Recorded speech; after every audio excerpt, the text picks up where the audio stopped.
早上好，早上好。明白会计六七八九十，中国历史非常好，很棒。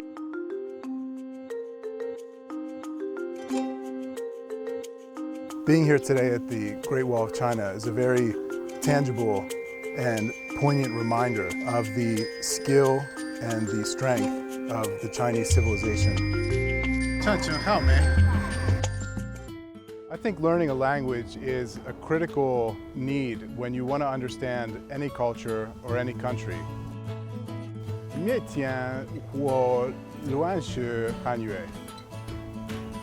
My name is Patrick Schaefer. I'm the Executive Director of the Hunt Institute at the University of Texas in El Paso, located in El Paso, Texas, on the US-Mexico border. Before I came here, I made a real effort to learn as much Chinese as I could, both spoken and written. So one of the more humorous examples of my Chinese learning was when one of the students at the Hunt Institute wrote to me after I arrived in China, 非常好. I understood that to mean good afternoon because I received the message in the afternoon. So ever since that day, that first day I was here in China, I thought that 非常好 meant good afternoon. So I would say to everybody, 非常好, as if it were good afternoon. The most impressive experience I have had so far is really understanding the size of China. This is the cultural diversity, this is the economic diversity, the even linguistic diversity, and how all of these diverse elements and diverse communities work together in China in a very coordinated fashion. It's amazing to understand how everything flows gently, flows smoothly to create economic development and advancement in this country. Some things I've noticed just being here already are perhaps a strong sense of shared purpose, deep roots and cultural roots that go back thousands of years. I think this really helps provide a framework that allows all these diverse communities in China to work together towards a common future. So in the past couple of years, I've been hearing and learning more and more about the One Belt, One Road initiative. But if you see Shanghai and you see Xiamen, you see the power of rivers, and you see the power of roots, and you see the role that cities and communities along these rivers and those ports have. It's about connectivity. I think, first of all, the aspiration of One Belt, One Road is another example of what I just mentioned, where an idea or a proposal takes on physical reality. And as I was visiting Xiamen, I saw a lot of actors and institutions and organizations and businesses that were existing around that aspiration and that initiative of One Belt, One Road. So for example, one thing that I found particularly interesting was these rail connections that are being built between coastal China and the heart of Europe. There's a train that goes from Xiamen to Germany. And so whether you're looking at the maritime connectivity, whether you're looking at terrestrial connectivity, what I think again you're seeing is first comes an idea, then comes some kind of cooperative structure, and then comes the actual tracks. So that's been really interesting to see in China how those two things are working together, the idea and then the material reality. If I understand correctly, China's official position is that all countries are welcome to participate in the One Belt, One Road initiative, that it's a sort of an open door opportunity. And I think that if you view it in that way, and if you view the traditional disposition of the United States and North American countries to reach out and build trade and investment networks around the world, I think it's inevitable that these two interests and these two inclinations will converge. I think it's important for our leaders and our diplomats and our policy officials to really meet each other with open minds and find out ways that both can work together. There's a lot of infrastructure needs as part of this One Belt, One Road initiative, whether that's with capital goods or advanced technology. So I think there's a lot of opportunities for the US to partner with China. So the more that all of us can build roads, whether it's an actual physical road or whether it's an interpersonal road and connection that we can build with our neighbors, I think is a very positive thing. Because the more prosperity that all of us bring to our neighbors and to our communities, I think the safer and more stable and more well-being all of us will enjoy.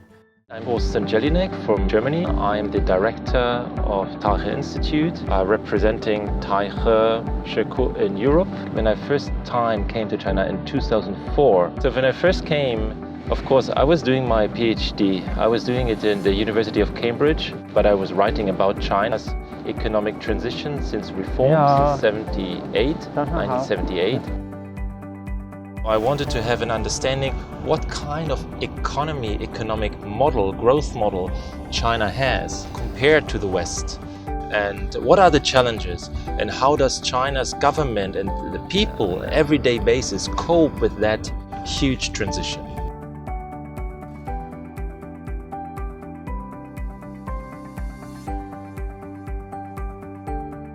If you ask the question, do you like China? It's so fascinating, but you cannot have a straight answer, yes.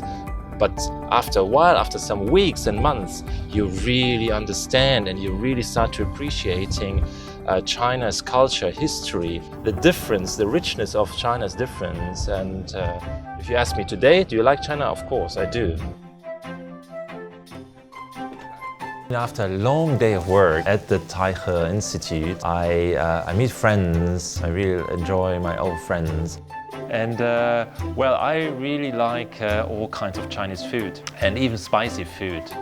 You can't really believe when you're outside China, but once you come and you see that China has developed its own kind of modern art, and this becomes very present in this part of Beijing. There's a certain critique of the Chinese development model as opposed to the model which the US dominated after the Second World War, and where the US used different forms of power to make it a global standard.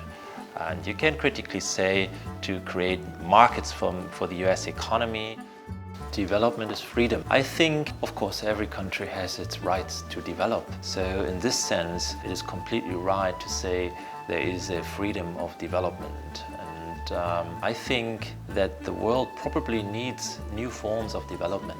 So basically, the Belt and Road Initiative has a potential to become a platform for a new multilateralism. And the current world order, which is significantly changing, has its roots after the Second World War. And it might be not fit for a globalized world as it is. So we can be actually looking forward that the new, strong, rising countries like China provide a new platform. The reason why I'm interested in the Belt and Road Initiative, it's because it's an unparalleled development program in the world.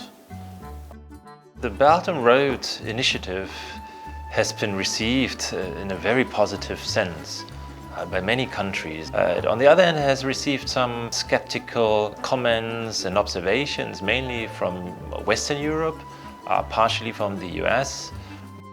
I think recently the Europeans' perception of China has shifted from certain ignorance to anxiety. There is a crisis of the liberal idea. Many people in the societies don't buy into this promise that along down the road there will be joy and prosperity. So this has created a lot of frustration. I think the countries alongside the Belt and Road Initiative in general can greatly benefit from the Belt and Road program.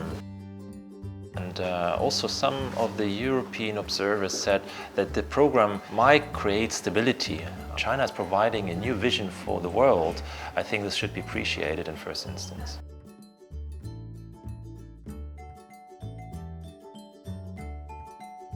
I'm very optimistic, and I see that China can play a role model in various ways. On the one hand, China has demonstrated to build infrastructure very fast. The other side is also China, and you see it in the new 5-year plan. They say it's the greenest 5-year plan. Having said that, always the previous 5-year plans, they were always perceived as the greenest, but here there is the one pillar only concerns sustainability. And the third one is not just talk, it is what China actually does. And I think here China has still space for improvement, how like other countries become eager to join that platform.